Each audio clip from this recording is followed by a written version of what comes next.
I'm at Kirk's Brew, a supply store for home brewers and winemakers. I'm sure you all know that a home brewer is a person who brews his or her own beer, but I doubt you knew that there's an experienced home brewer right in our class. This is where Matt picks up the supplies to make his favorite beers. While he wasn't able to make me an actual batch of homebrew, he did show me all the steps to make a full batch. I've been brewing beer for about 2.5 years or so. Got my first kit for Christmas a couple years ago that my dad got me, so ever since then.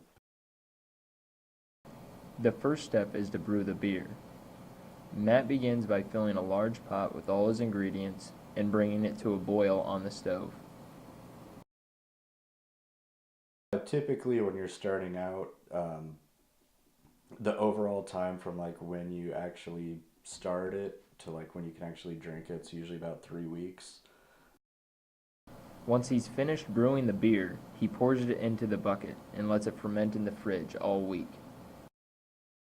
Sometimes I can do it by myself. Usually, I have to enlist the help of my roommates because some of them you're dealing with like kind of big batches. Usually, you do like 5 gallons at one time.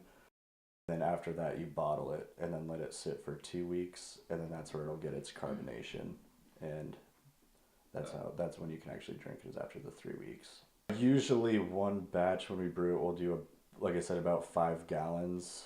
You get some like burn off with like evaporation, and because you're cooking it over a stove and everything, so some of it'll evaporate off, but typically one batch will be about 50 bottles.